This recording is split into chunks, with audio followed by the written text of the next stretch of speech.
वो वही जानते हैं। बड़ा होना सरल नहीं है, बहुत कीमत चुकानी पड़ती है। और कभी कभी तो ऐसा भी होता है पंडित जी कि जब लोग ये देख लेते हैं कि भाई अब तो ये बड़े हो गए, अब हमारा स्वार्थ इनसे नहीं सधेगा, अब हमारी पूंछ खत्म हो जाएगी। पूंछ का बड़ा रोना है, ये पूंछ ही सब मुसीबत है। हाँ, हमारी पूंछ अब,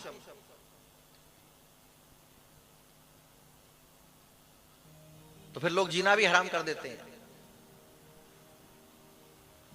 अच्छा, आज मीरा को लोग इतना मानते हैं, मीरा के कीर्तन किए जाते हैं, मीरा बन करके माता जी लोग नाच रही हैं, मीरा के कीर्तन गाए जा रहे हैं। और जरा आप मीरा को उठा करके पढ़ें,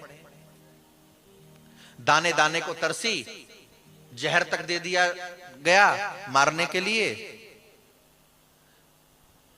आप कबीर को देखें, कबीर पर पीएचडी हो रही है, और जीते जी कबीर का क्या हाल था, सारी काशी दुश्मन बनी बैठी थी।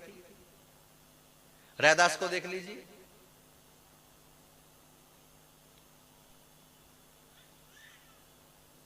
तो बड़े लोगों को दुखी होने का भी अधिकार नहीं है।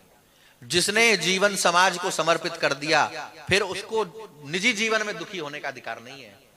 अगर निजी जीवन में दुख महसूस किया तो फिर समस्या हो जाएगी। नारद जी ने कहा कि आखिर बात क्या है। देखिए, सबसे बड़ी बात है सेल्फ सेटिस्फैक्शन, आत्मसंतुष्टि। अगर आप अपने से संतुष्ट नहीं है अपने में, तो लाख आपको धन मिले, दौलत मिले, माया, कुछ भी मिल जाए आपको, सब बेकार है। लोगों को नींद नहीं आती है डनलप के गद्दों पर, बढ़िया गुदगुदे बिस्तर पर। अरे को दिन भर पत्थर ढोने वाला मजदूर है। या हमने तो साधुओं को, ऐसे ऐसे साधुओं को देखा है, अपने जीवन में देखा है, विरक्त साधुओं को, कि जिन्होंने जीवन में एक लंगोटी के अलावा कुछ रखा नहीं अपने पास, कुछ नहीं, एक लंगोटी। आगरा के आसपास आपके मध्य प्रदेश, ये तो उत्तर है, मध्य कहूं तो आप उत्तर समझ लिया कीजिए। इंदौर में एक जगह कोदरिया मुहू, वहां के एक संत थे,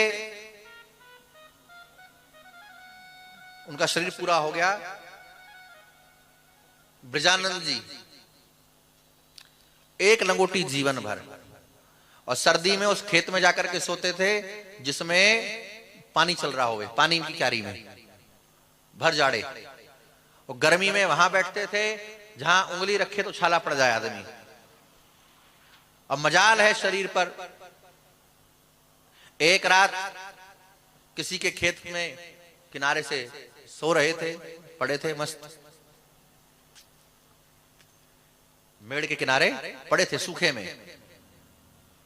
तो किसी ने अपनी बुद्धि दौड़ाई कि अरे बाबा एक लंगोटी में पड़े हुए, और बाबा कहूं सर्दी फर्दी लग गई, प्रेम भी होता है भक्तों का, बाबा कहूं जाड़ा फाड़ो लग गया तो मुसीबत है जाएगी। वैसे तो कहवे थे बाबा माने ना है, तो नेक चुप्पी आंच पजार दूं। भाषा समझ में आ रही है हमारी? तो उसने सोचा कि थोड़ा आग जला दूं। वो आग जला के ज्यादा सी लकड़ी रख करके चला गया कि रात भर जलती रहे।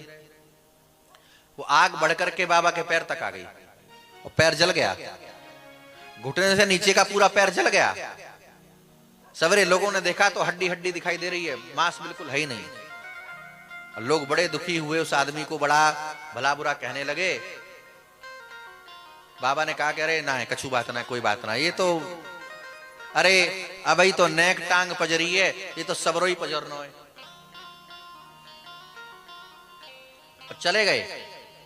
3 दिन 4 दिन पता ही नहीं लगा बाबा कहां गए। और 4 दिन बाद हमने उनका दर्शन किया है। 4 दिन बाद लोगों ने देखा कि बाबा बिल्कुल बढ़िया पैर लेकर के घूम रहे हैं। आश्चर्य। तो ऐसे ऐसे आज भी महापुरुष हैं। अब महापुरुषों की आज्ञा होती है कि भैया किसी के सामने नाम नहीं लेना जब तक हम शरीर में, लोग यहां भीड़ बढ़ा देंगे, हमारा जीना हराम हो जाएगा। आप बरसाने गए? कभी कोई गया बरसाने? बरसाना बरसाने में एक छोटी सी कुटिया है, पर भैया भीड़ नहीं लगाना और बाबा के समय के अनुसार जाना। प्रिया कुंड पे विराजते हैं बाबा, गौड़िया संप्रदाय के संत हैं श्री विनोद बिहारी दास जी महाराज, विनोद बाबा। 80 वर्ष की आयु है बाबा की। कितनी? 80 वर्ष।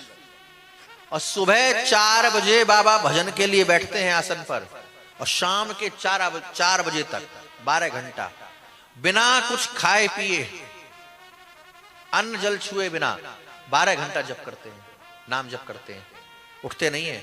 हाँ, कोई साधु संत आ जाए जिसको जानकारी ना हो तो बाबा नियम भी तोड़ करके मिलने आ जाते हैं संत का सम्मान करने के लिए। क्योंकि राम कहा है ना कि मोते अधिक संत करी लेखा, राम जी कहते हैं ना। अब फिर उठेंगे, तुलसी की परिक्रमा करेंगे, शंकर जी को जल चढ़ाएंगे, तब थोड़ा सा प्रसाद पाएंगे। 24 घंटा में एक बार।